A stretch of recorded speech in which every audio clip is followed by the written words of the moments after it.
Welcome back to Operation Evil. This is episode 66. This is a Reddit and Set It because we're doing something fun before the holiday. Actually, when you get this, the holiday will be over. So Merry Christmas and all that good stuff. And we're going to move right into the Patreon after this episode as well. So if you want to hear more, you got to be part of our Patreon, because we're going to do even more stories over there. Do you have any announcements to make, Rachel? I just want to say sorry that I sound like shit because I'm very snotty and I have a cold. So I apologize in advance. And then we wanted to do an update about the boy in the box. Yes, because we covered that I feel like it wasn't that long ago, but who knows? It feels like it wasn't. And you did that story and it was really good because I didn't know anything about that story at all. And I loved, that was one of my favorites from you. Oh, thanks. Give us an update. Rob would be like, oh my God, you too. I know. He's so jealous of our love. So jealous. I am just looking for this article that I found on Reddit. Well, while you're looking for your article, I am drinking coffee. So if you hear like little things, it's because I'm putting my mug down or picking it up. Surprise, surprise, she's drinking coffee. And enjoying my coffee. Just don't be like those people in the movies and shows where they like why? Oh my God, if you hear that, please yell at me because I don't want that to happen. Why is it that they do that with like wine and shit too? They're like I don't know. I'm sure there are some podcasts that do that too. Oh yeah, like those ones that like where they drink wine or coffee like while they're talking. Yep. Gotcha.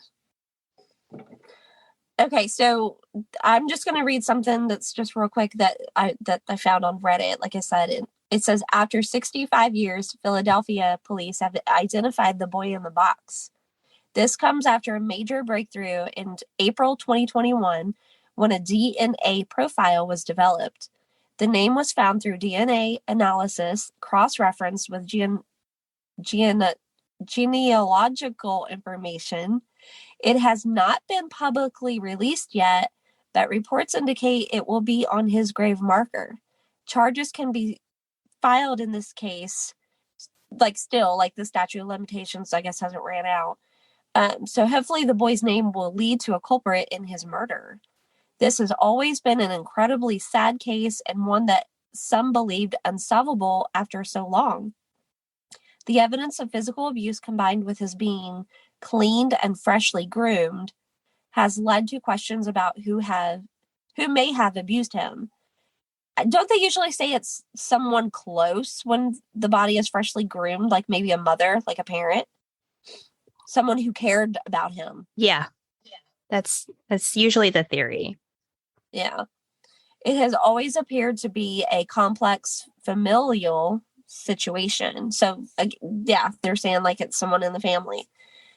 And I hope that not only will those involved in his death be brought to justice, but those who may have tried to prevent it will find peace as well. America's unknown child, no longer. Now he has a name. So the name is, I think it's Joseph. Joseph? Oh, okay. It says you're connecting to audio. Try again. What happened? I don't know. The last we heard, though, is that the little boy's name is Joseph. That's all I heard. That was the last. Okay.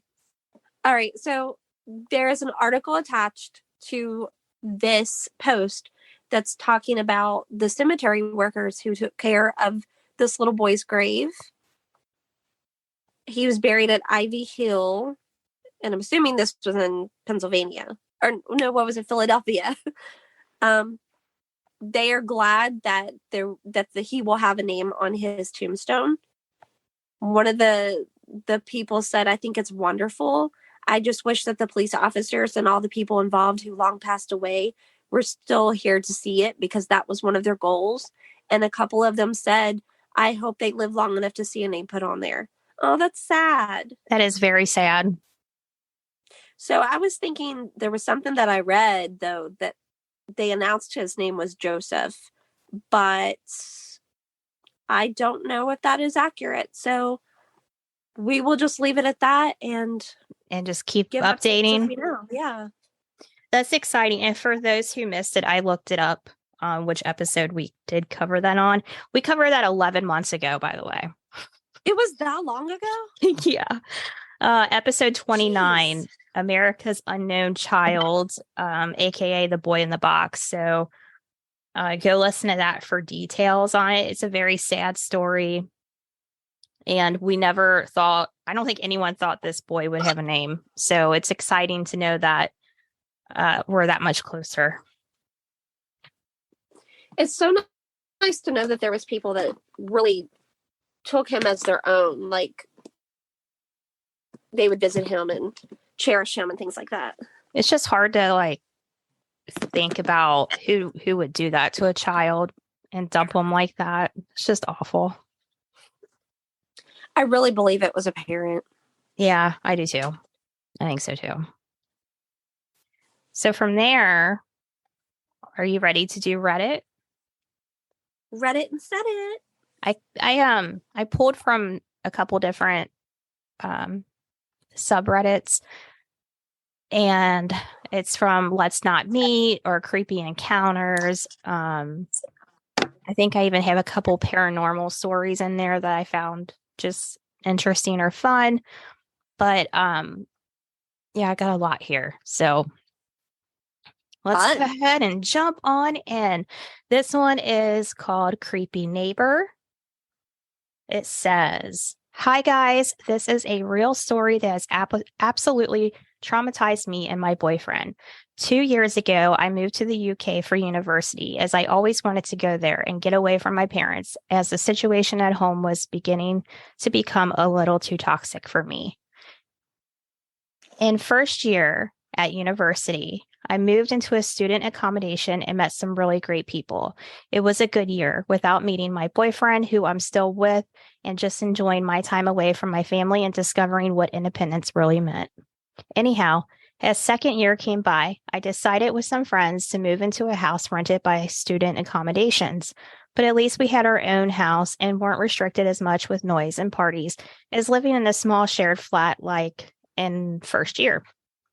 Note, I had a ground floor room, and my window gave into a very small backyard in which I would go smoke every day, as I am a smoker, and in which there would be a very thin wooden door giving into the other side of the street where you would put your bins and broken chairs, blah, blah. The door could only be closed and locked from inside the backyard, and since it was an old door, we had to attach some strings to keep it closed for good. I had neighbors on each side of the house, so we were surrounded by families and some other student accommodations. The neighbors on the right side of us were 5 boys who looked way over the age of being in university. They were strange, so to say. I met one of them outside of our house one day because of a police intervention due to one of his flatmates attacking him from the others with a kitchen knife and burning their kitchen down. I heard some screams. Yeah. And so I went outside with my flatmates and saw one of them being covered in blood and cuts everywhere on his arm and a wound on his head inflicted by a kitchen knife. Me and my flatmates didn't know what to do, so we offered him our help to clean himself and gave him an old t-shirt to change out of his bloody clothes. We then saw a guy who hurt these flatmates being escorted out by the police and into a van and driven off to be arrested. I don't know any more about the story. The police didn't tell us anything else. Anyway, the guy who we helped was quite weird. He said a lot of BS and kept trying to grab me and flirting with me. And we noticed when helping him, he smoked quite a lot of marijuana. But I didn't really care at the moment as we just wanted to make sure he was okay and we didn't know him. Then after some time had passed, I would go to university and come back home and see him quite often in the street and just never said a word to him again. But one day he came up to me in the street while I was at the corner shop and started to talk to me weirdly. And I didn't feel comfortable at all with that. For some reason, I just didn't respond to him. He then just said, "Oh, that's okay. I was just wait in front of your house then, and we could talk further." No need to say I was creeped out and just thought that he was joking. So I bought my drink at the shop and headed back to my street. And I turned into the street where my house was, and I saw him with his flatmate sitting on my doorstep and waiting for me. So I panicked and went back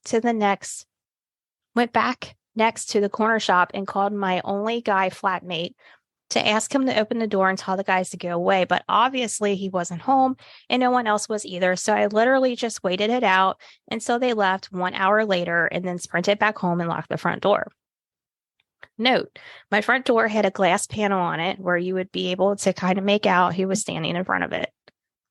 After this already pretty scary encounter, I just tried to avoid the guy and mostly succeeded for a while. But then one day, as I went smoking in the backyard, I noticed that the wooden door, which was always closed, was open, and the strings that we put there to keep it closed were cut off. For whatever reason, I didn't think anything of it and just closed the door again and put a new string on it, thinking it was one of my flatmates who took the bins out and just didn't tie it back. The weird neighbors would often scream and yell and fight in their house, and it would wake me and my flatmates up in the middle of the night, but we just kind of got used to it after a while. But one evening, my boyfriend slept over like he usually did, and he, who usually never ever wakes up because of noise, woke up in the middle of the night because of a bang and some whispering. I was sound asleep, so he silently woke me up, and we both just waited in the dark and listened for other noises. Suddenly, we heard a wooden door just bang, just shot open and some footsteps next to my window. I always had my window open because it got really warm inside, so we both just froze. And then we heard the door leading to the backyard get shaken softly as if they were trying to get inside, and then they stopped. Luckily, we had the curtains closed, so they couldn't see us, but we were ready to get dressed and get the F out of the room and lock them in if they came from the window. Then, just as we heard the window move and get more open, one of the guys saying something in a different language that we didn't understand and started to hear them trying to get in. My boyfriend and I just shot up out of the bed, took my phone, put my clothes on, and ran out of the room and out of the house. So I then called my flatmates and told them to lock themselves in their rooms and call the police, who luckily came in less than 5 minutes as the headquarters were a couple streets down for us. I don't remember anything after the police came. I think my boyfriend and I were in shock. They ended up catching one guy, the other fled, and the police told us that they went inside of their house and found a lot of meth and heroin, and they were just carrying a massive kitchen knife with them. I was so confused as I've never done anything to offend or do anything wrong to my neighbors.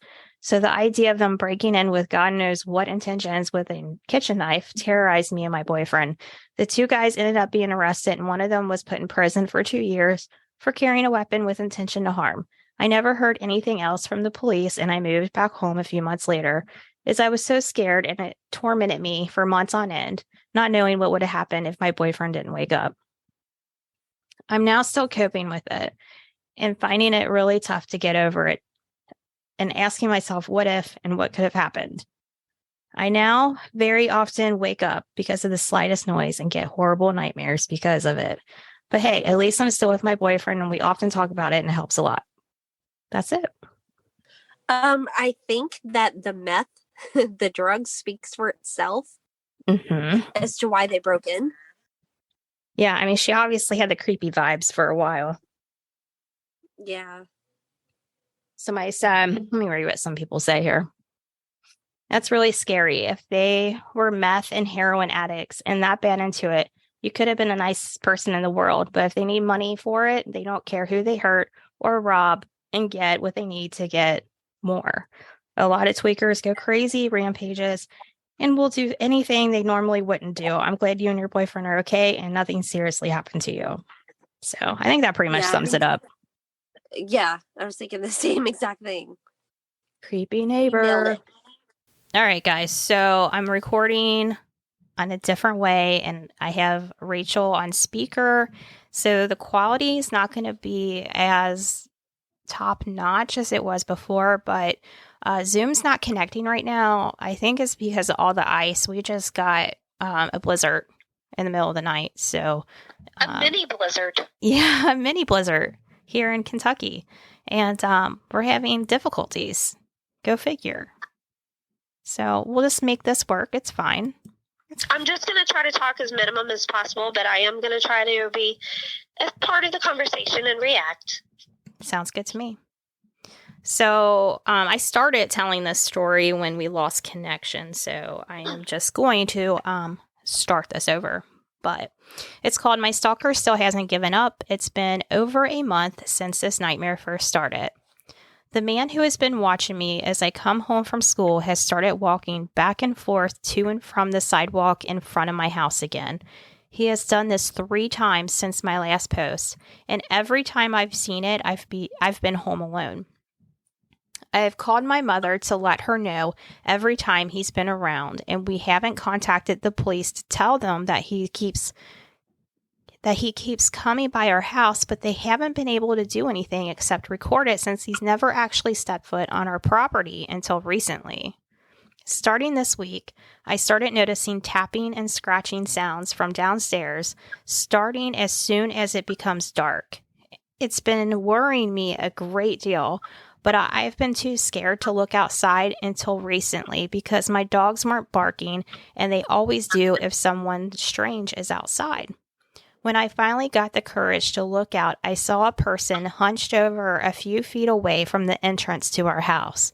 I couldn't see any of their facial features because they were wearing a large hoodie and keeping their face down. It looked like they were scrapping something across the siding of our house. Immediately, I dialed the police and hid somewhere in case they wanted to break in. As soon as the police arrived, though, the person ran off and was not pursued. I spoke with the police when they started to check things out again. Nothing could be done as there wasn't any proof that anything had ever happened at all besides them seeing him run off. They said that they'd be keeping an eye on it in the future, but at very most, it was only trespassing. I brought up the fact that I was attacked not long ago by some strange man, and that I thought that they were the same person, but I was once again brushed off. The police said it was possible, but without any actual evidence that they were the same person, nothing could be done since I couldn't recognize the person outside the window, and I also wasn't seriously hurt. I don't know what kind of evidence is needed to do something about someone stalking a minor who is home alone, but apparently I didn't have it. This morning, a small brown package was left on the doorstep, and in it were pieces of electronic parts that I did not recognize and plastic shards with the crumpled newspaper at the bottom of the note that said sorry, with a frowny face at the top. My mother notified the police, and again, they said they just keep an eye out for anything suspicious. I feel like they're not doing anything and that they won't do anything until I'm seriously hurt or worse.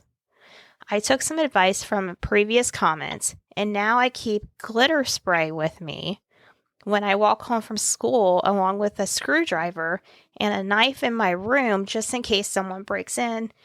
But I can't do anything else, and I'm not confident at all that I could win a fight against a fully grown man.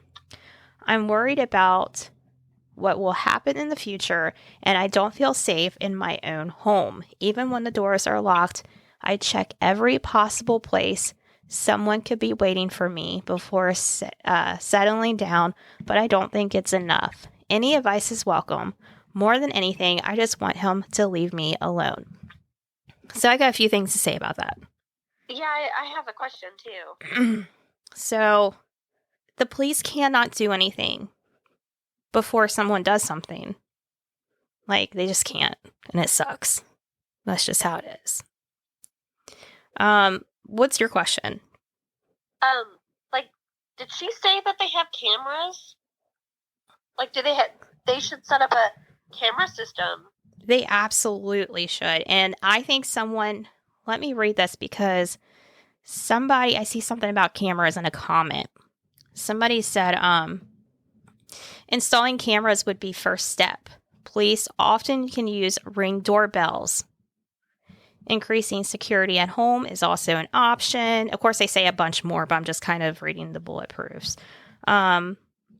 Some police forces have special units for violence against women. Overall, you need to do what you can to protect yourself. But it also sounds like, this isn't part of the comment, but she's been attacked before and she could just be experiencing some PTSD with strange people, and that's totally understandable. I mean, I don't know. Well, I mean, isn't there this weird occasions where an attacker has attacked someone and they continue to mess with them, like terrorize them, like after the fact? I don't know. It's happened before. Yeah. But yeah, I think people don't realize that just because you call the police and say this happened, that they just can't, they have to have proof.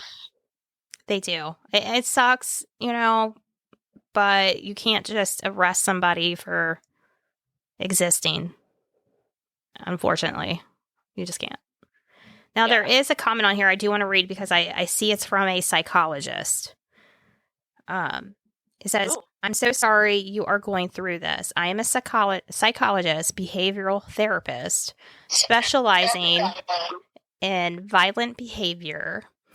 And I also had a stalker once. First of all, it's important to document everything. This can hopefully create enough data for the police to actually do something.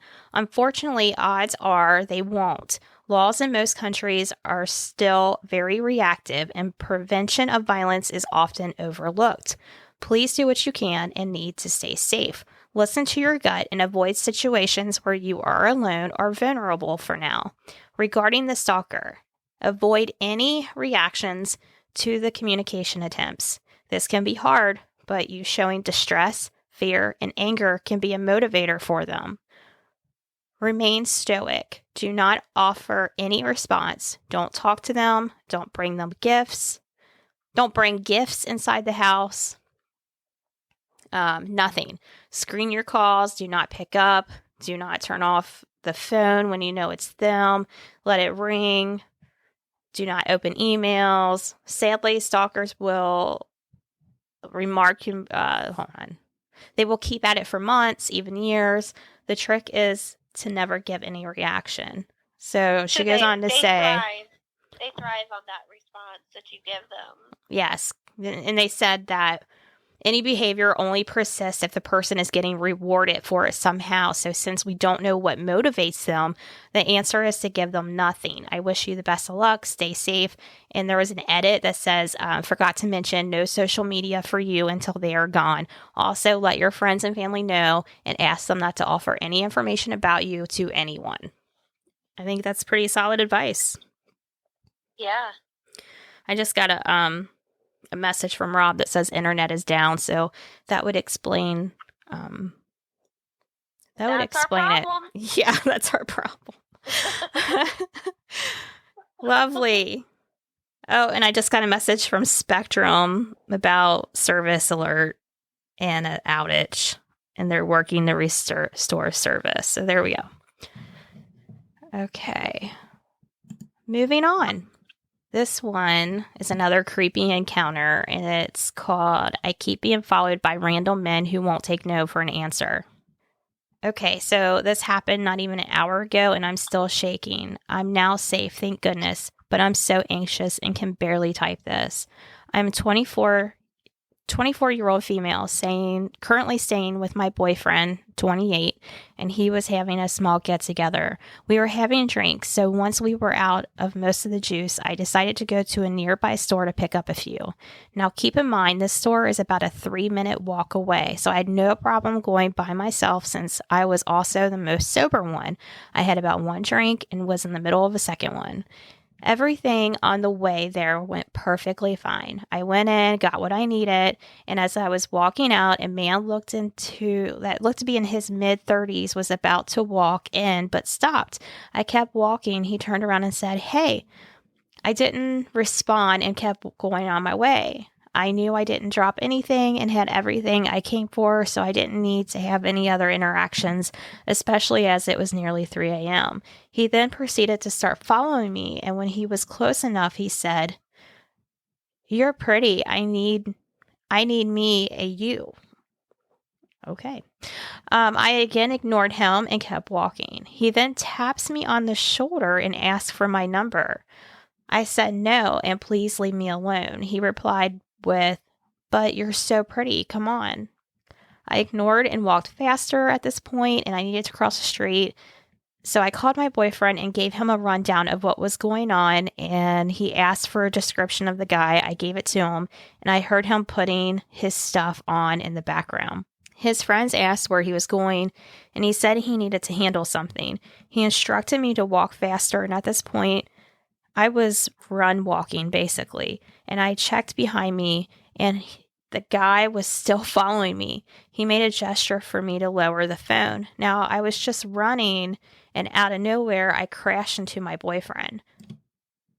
By that point, I looked behind me, and the guy wasn't there anymore. I'm not sure if he hit or something, but he was gone. My boyfriend hugged me and asked me where he was, and I said, "I don't know," and he told me if I wanted him to go check, and I just told him no, to take me back home. So he put his arm around me and we walked back home. I am now sitting in his room, absolutely horrified. He asked me if I'm okay, and I said that I am, and I'm used to this behavior, but I couldn't help but to be terrified.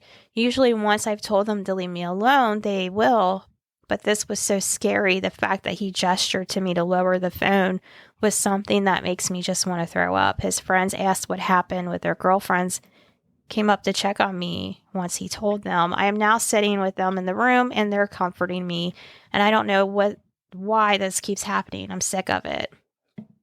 I forgot to add this detail. When he saw I was on the phone before he gestured me to lower down, he said, "Don't go calling anyone now." Oh, God. Yeah. I don't know what it is with, like, girls that are, like, strikingly pretty, or, you know, they may dress very, like, striking. Mm-hmm. Like, I don't know why guys feel that it's okay to, like, gawk and stalk and, like, be ridiculous. Right. Around them.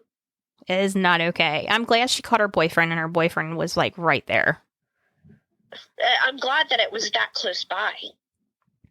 Right. I'm kind of looking through the comments to see if there's anything there, but they are all just kind of saying, "Wow, that sounds scary. I'm glad you're okay." Someone seemed desperate. Somebody's like, "Get some pepper spray. People are crazy." Let's see. Other people are explaining their experiences. I think she should just start farting. I think that's a great idea. Maybe that will keep people away. Defense mechanism right there. Natural. Okay, let's move on. Let me see what I got here. Man, I have a lot of stalker ones, so I'm seeing what... Were you in a stalker mood? Apparently that seems to be the theme on this one. Okay, this is a short one. I'm just going to go with this one here. Human Trafficking Disguised as a Christian Bible Study Group. That's the title. So, that sounds fun. Right. So I live in New York, and I've seen and heard of so many different schemes, but I didn't think I would ever encounter one myself. Once I was on my way to work and was stopped by a really young woman who approached me asking if I believed in God, went to church, all that stuff. I was a young and naive high schooler, so I just said, yes, I already go to church, so that she wouldn't bother me. So she fully stopped me in the middle of a busy street to ask me my number for Bible study sessions. And mind you, I was really naive. I gave her my number, but I was planning on blocking her right after I left. She immediately texted me saying that the church community or something was called the Mother of God Fast forward a few years later when I'm in college and I find out some students at my school got into trouble for luring other students into human trafficking under a scheme of a church Bible study group. And guess what the name of the group was? The Mother of God. I immediately get freaked out and looked it up online as a well-known cult-like group that lures young girls into a church community. I don't know what happens next, but I surely do not want to know. We need to include that with our cults. Yeah, we do. Somebody said this is just a rumor that's been going around for years. No, there's no such thing as the mother trafficking ring. It's basically an urban legend. It would be interesting to look up. I don't know. We'll have to look into it. Yeah, that's kind of crazy. It's still interesting, even though if it's a myth. Right. Okay.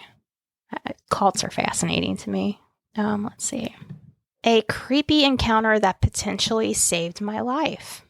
All right. This goes back to when I was about 12. We lived in a really bad neighborhood at the time. It was me, my little sister, and our parents. This was the kind of neighborhood you lived in when you had literally no other option. It was a miserable existence. I often was tasked with watching my little sister, who was 3 years younger than me. I also hated this. Her and I had gone to play with some neighborhood kids and ended up staying out later than we were supposed to. I remember trying to rush my sister because I was afraid I would get in trouble. I don't know why this one part sits in my head still, but it makes me think about, and I remember pulling her arm really hard because she wasn't keeping up. On our way home, we ran into these two older guys from our neighborhood. They were somewhere in the range of late teens to early 20s. Literally everybody in our neighborhood hated these two. They were always starting fights, playing their music too loud, and driving way too fast. Just the kind of people that you wouldn't want to hang around. As I'm pulling my little sister, one of them charges at me and picks me up. 12-year-old me wasn't having any of it, so I was fighting him, but eventually he just took me and physically threw me in his backyard. I don't remember how the other bit happened, but the other one grabbed my sister and followed us. This would make sense to me later, but I noticed that their behavior was much more erratic than usual. For instance, one of them would periodically grab me by the head and squeeze it around my ears. This terrified me because I thought they were going to kill us. I was crying, but my sister, oddly enough, held it together. I also recalled that they would randomly just scream things at us. Nothing about them was making any sort of sense. This went on for almost an hour. Then a cop car passed by, and I remember screaming for help. He didn't hear me, but the two guys ended up letting us go. We ran home and told our parents. My dad would go to talk to these two, but he didn't do anything about it. I was told many years later by my mom, long after we had actually moved away from there and into a good neighborhood, that on the night in question, one of our neighbors had been brutally killed by his wife and mother. Had we kept running, we would have been in the midst of that. These two guys pretty much abducted us, and for the sake of protecting us, as weird as that sounds, from what I can piece together, they would scream at us and cover our ears to prevent us from having to hear what was going on. Could have gone about it a hell of a lot better, but what's done is done. I'm writing this out because I actually ran into one of these older boys recently. He actually is a cop now and has been on the force for about 10 years. He's very decorated and seems that it may be making an effort to keeping the streets safe. It was a creepy and scary encounter, but I'm glad that these are people that still want to do some level of good, and I hope everybody has a great weekend. Wow. I did not see that going there. I didn't at all either. That was crazy. I love that he became a cop. So how old were the kids when this happened to them? She was 12 and the sister was younger. So she never said how old the sister was. So like in their little minds, these people were like kidnapping them. Yeah, like terrorizing them. And then. Yeah. 'Cause they were late teens, early 20s. Wow. Yeah. But here they were just doing something good. Let's see. That's a good story. I thought so too.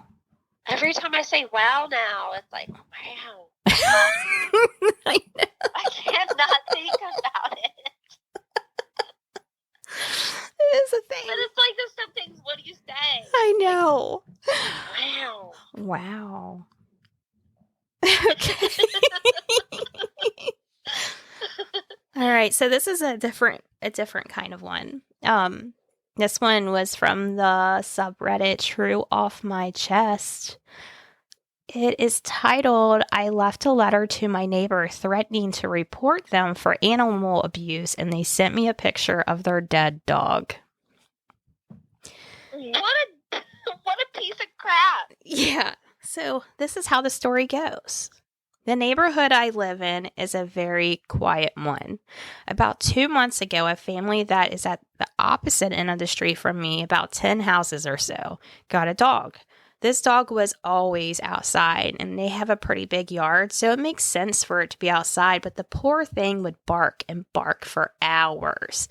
They left their dog outside for hours on end. I would wake up to it barking around 5 a.m. and heard it barking until around 9 p.m.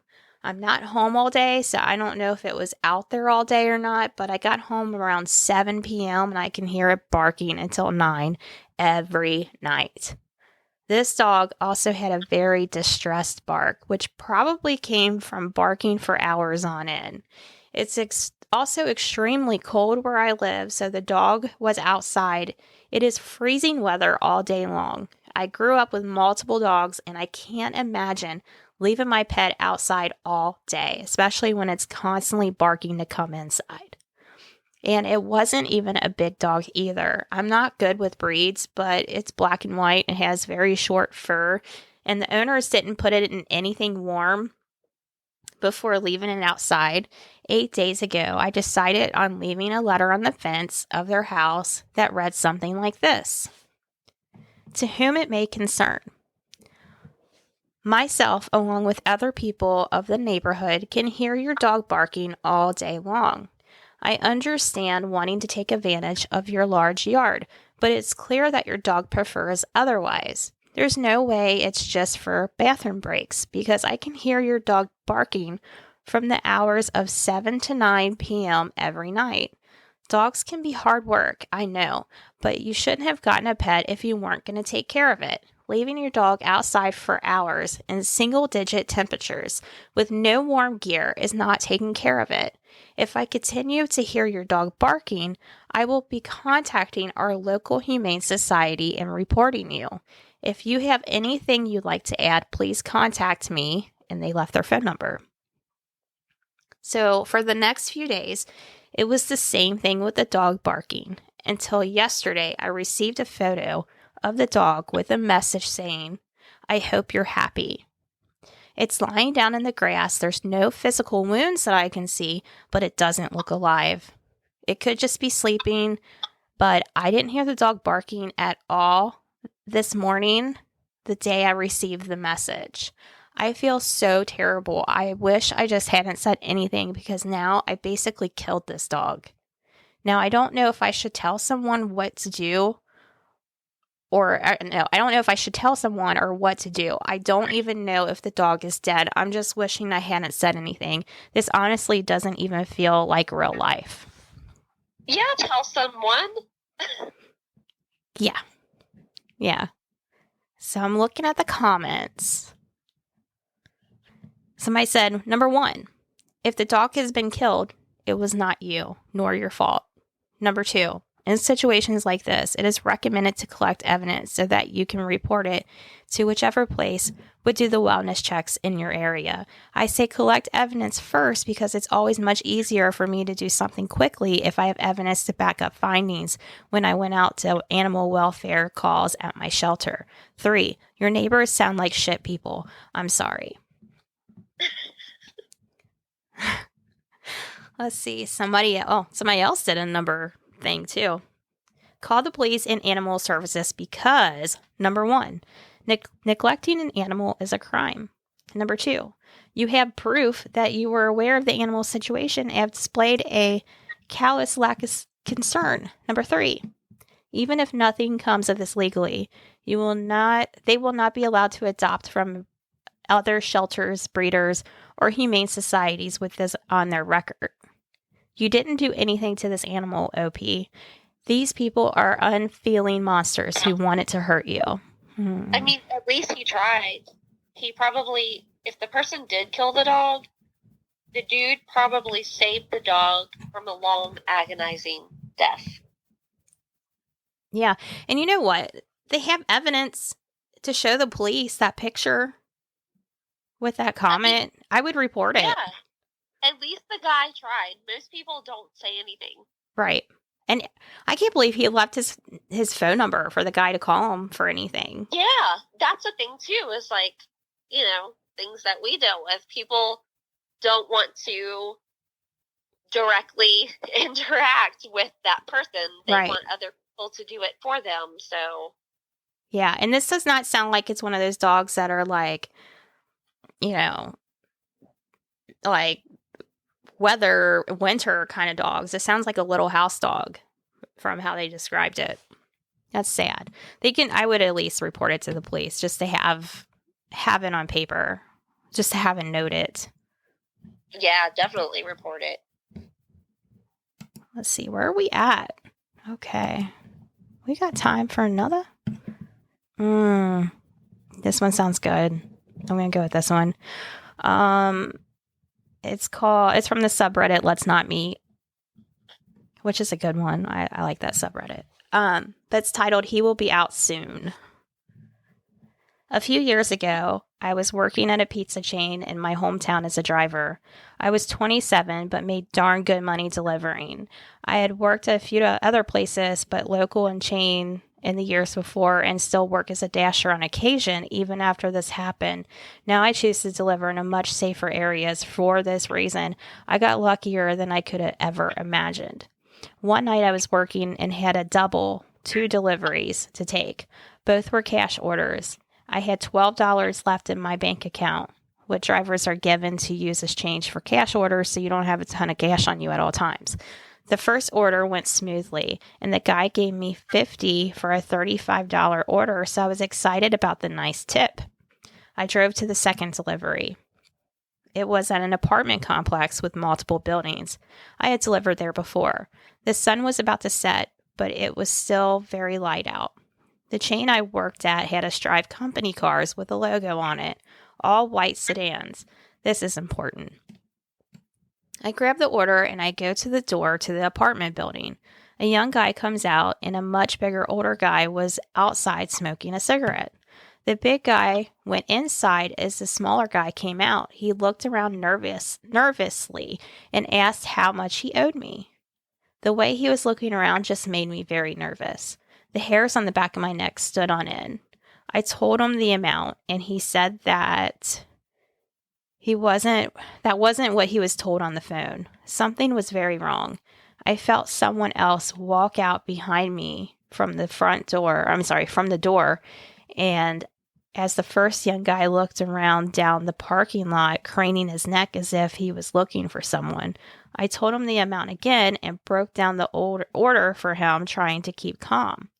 Then the first guy held a gun to my right temple. I also felt a poke on my spine. 2 gunmen. I couldn't speak. Words wouldn't form no matter how hard I tried. Give me your money and keys now, the first guy growled and fumbled immediately for the keys. And I fumbled immediately for the keys. I gave him my bank, but hadn't realized the 50 was mixed in. I gave him the keys, trying my best to remain calm. Another guy came up from my left. He had poofy hair and was around the same age as the first kid. The one behind me I hadn't seen yet. The big hair kid grabbed the pizza bag and ran off and hid. The first kid searched the company car. Luckily, I left my wallet in my personal car. I saw him grab my cell phone. That's when the panic began to set in. I had pictures on that phone that hadn't been backed up of my 5-year-old son, who absolutely is my world. Please don't take that. I have pictures of my son who died on there. It's all I have of him, please. I lied. My son is very much alive. The kid behind me spoke softly. Trust me, just listen to him. You'll get it back undamaged. I don't want to be here either. I could tell that he had been crying by how his voice sounded. A car began pulling in, and the three boys took off to the other end of the complex in a full sprint. Before the one behind me ran, he dropped the gun in front of me. The safety was off. Looked completely real to me. He picked it back up and ran with the others. Okay. The car that pulled in saw me. It was a woman and her kid. Panic set in as I realized they could easily come back and do way worse to me.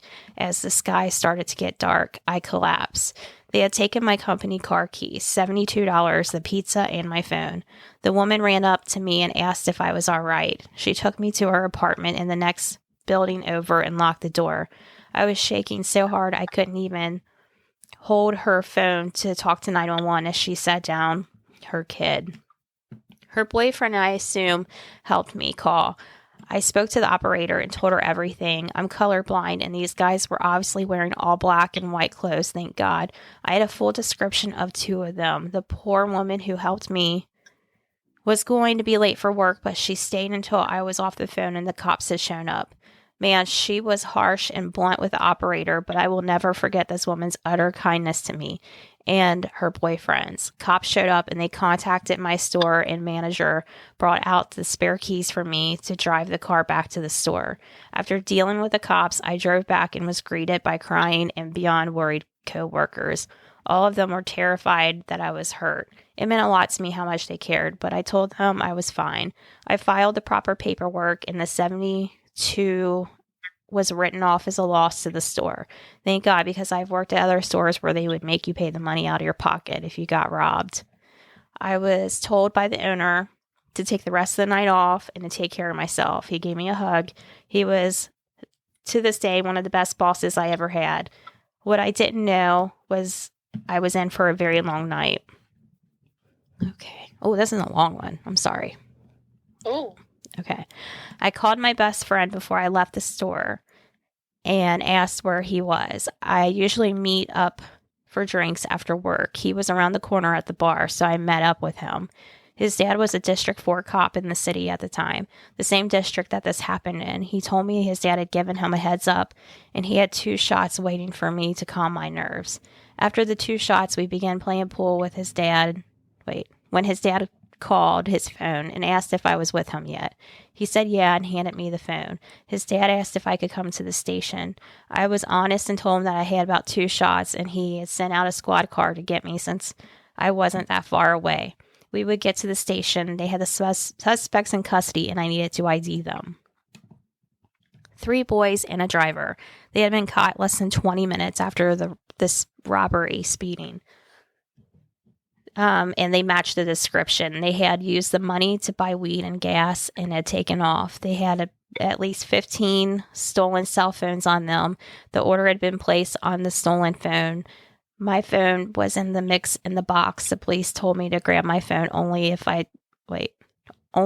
if I did. And I did. They asked me to unlock it. It had a fingerprint verification, so it was easy. 9 of the 10 tries to unlock it had already been used before my phone would have completely reset and unlocked. I told the police every detail yet again. Although my parental instincts kicked in, I told them the guy behind me quite obviously was bullied into this and to show mercy. He was the one with the white t-shirt. The police went wide-eyed and told me that he was the one talking. The other 3 denied involvement. That's when I found out about the 4th guy, the driver. We found out later he was completely unaware of the robbery and was just picking up his friends. He was never charged. The boy who was behind me and the one who grabbed the pizza were 15 and 16 and got 6 months of house arrest. The only reason the one behind me got off easy, despite having the gun to my back, was because I asked them to go easy on him and that he seemed like a good kid and didn't want to be there. And he was the only one confessing. Makes sense since they even had the other guy. Makes sense since he even said the other guy wouldn't have the phone for long.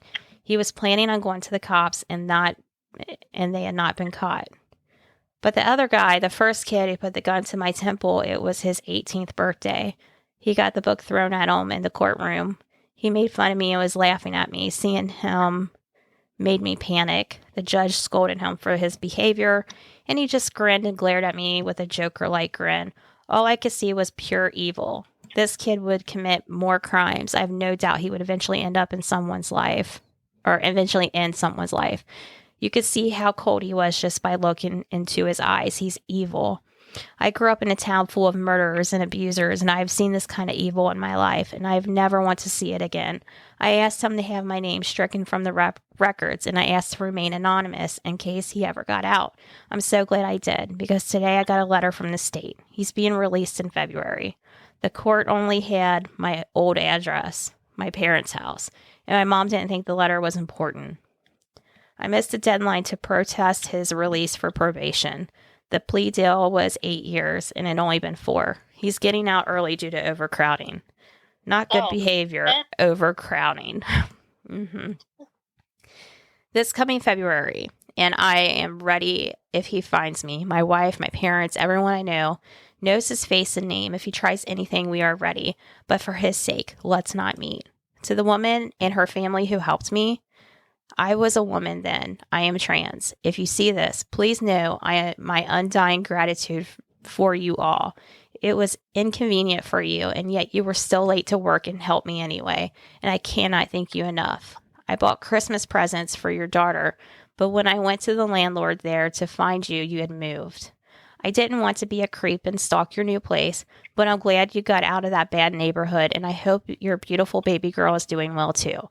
I would gladly meet you again to give you the proper thanks you deserve. From the Domino's driver in Southwest Ohio. Oh, that's not too terribly far from us. Nope. That sounds horrible. I'm looking through the comments to see if there's anything. There's a bunch of stuff, but nothing that's standing out. Just other drivers commenting about scary experiences that they have been through and all that. I don't know. Sounds like an I Survived episode. Yeah, it does. You need to contact them, Rachel. Get them on. I'm always telling you to contact people. You contact them. Get them on. You can do it. You have a way.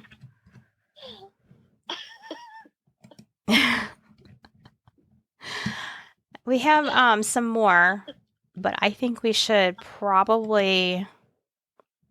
You know what? I'll read one more short one, and then we'll go to the Reddit. How's that sound?